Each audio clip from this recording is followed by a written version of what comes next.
Good afternoon, evening, good middle of the night. You Pompey fan, this is Pompey Sound. It's March the 19th, Wednesday. Let's get the very latest from Fratton Park. Pompey Sound Update. The latest from Fratton Park. On the hour, every hour. Fueled by Piglet's Pantry. Why not treat your mum this Mother's Day with a fabulous afternoon tea delivered straight to her door? Click pigletspantry.co.uk to order. And use the code Pompey Sound when you order, and you'll get a 15% discount. Northern Ireland boss Michael O'Neill is delighted to include Terry Devlin in his full squad. He says this: Terry is another player who has come out of Tommy Wright's under-21 squad from last year. From that squad, Rory McConville has come through. Devlin, Devaney, Del Taylor, Marshall and Spencer could have been in that squad. There are quite a few there, with Aaron Donnelly another who has pushed through. That's why the under-21 squad is there for us, to get players through to the senior team. Terry has been consistently around the Portsmouth squad and team. They predominantly see him as a right-back, right-sided player. With Ali McCann out as a midfield player, and Connor Bradley out as a right wing-back, the opportunity was there to bring Terry in. I recently saw he signed a new deal at Portsmouth, and I think they are very pleased with the progress he's made in the 18 months he has been there. O'Neill hopes the future is bright for all of Northern Ireland's youngsters coming through the ranks, but insists he has no crystal ball when trying to predict what lies ahead for them.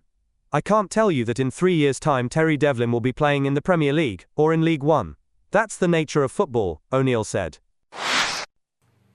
There's no doubt that Pompey fans can start to get very optimistic about the possibilities of Terry Devlin being quite a player. And yes, O'Neill is right to say that he's come on a lot in the 18 months that he's been at Portsmouth.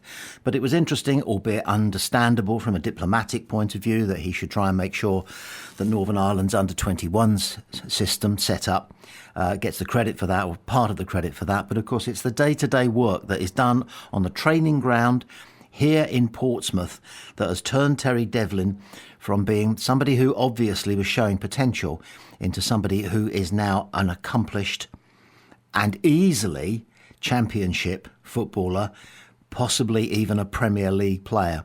So we've done very well. The whole club has done very, very well. And thank you to the Northern Ireland under-21s for whatever contribution you have made there. And look after him. We want him to come home safe, please. They're only friendlies. Switzerland and somebody else? Tell him to pull out of the 50-50s, please. Please. Mourinho reveals the dense calculations that have led him to consider a veto on plans for a friendly match during the club's summer trip abroad. Pompey faced Gibraltar club Europa FC in Malaga at the Estadio José Burgos de Quintana during a 6-day stay in Spain in July 2023.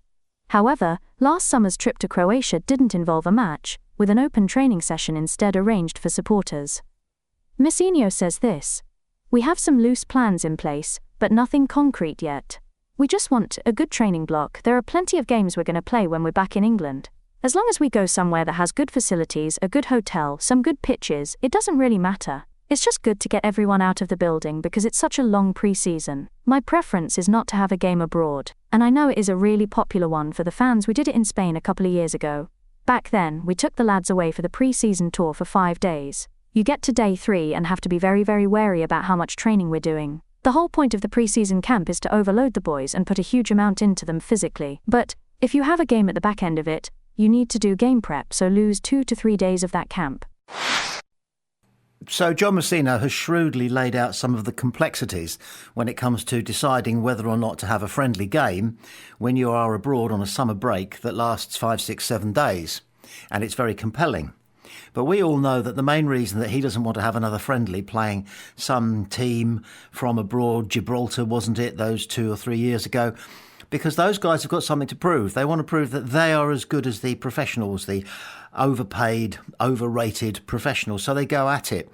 And if I remember rightly, during that game in Gibraltar, there was an altercation between Pompey's management, I'm not saying it was John Mourinho, and the officials representing the Gibraltarian team, because they were worried that they were going in too hard and too unrelenting and that somebody could get injured.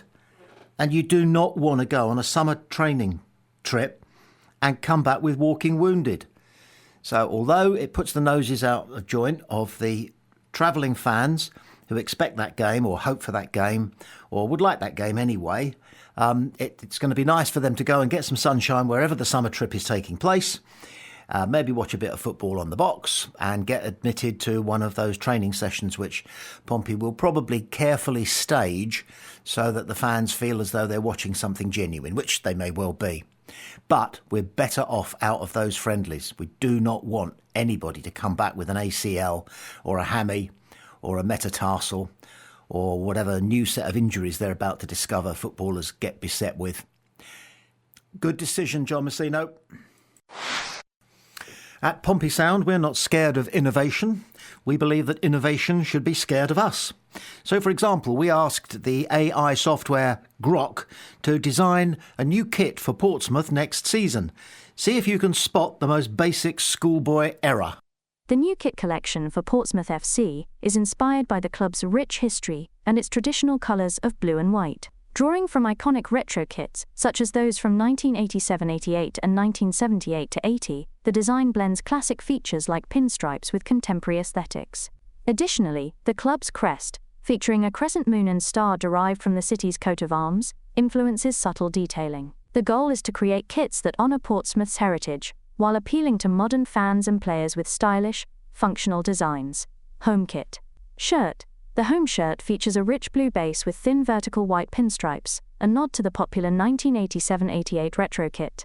It includes a classic white polo collar and white cuffs, for a timeless, elegant touch. The sponsor logo, e.g. University of Portsmouth, is centered on the chest in white, with the Portsmouth FC crest on the left chest and the manufacturer's logo on the right. The back is plain blue, providing a clean space for white player names and numbers.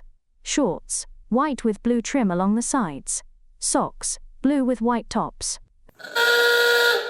Overall look. This kit maintains the traditional blue and white identity of Portsmouth FC, enhanced by retro-inspired pinstripes for a sophisticated yet familiar appearance. There we are, living proof if you needed it. AI is on its way, but it is not there yet. It failed to spot that Pompey's socks have to be red. And all red and only red. No white trim, no blue trim. Because the shirt is blue and there's no white or red on it, the shorts are white and there's no blue or red on them, and the socks are red and there's no white or blue on them. And that is a unique thing about Pompey and their kit. It's a little conundrum. It's an obscure pub quiz question. I put it to one of the Messino family the first time they were down here, second time they were down here to watch a game. I mentioned about the kit and the fact that it's unique. And because they're competitive people and meticulous, I got a text the following Tuesday saying, aha, Gillingham. Or was it, aha, Grimsby, something like that. And I had a look and I said, no, look, there's trim on the socks that is the same colour as the main colour of their shirt. So no, it's Portsmouth, only Portsmouth. Have a shirt of one colour, shorts of another colour, and socks of another colour. And there's a reason why it's red, white and blue. And it's because the city is proud of its military heritage and proud of its flag. And so it's represented when they are on the pitch. So, play up, Pompey. AI, you've still got work to do. This is Pompey Sound.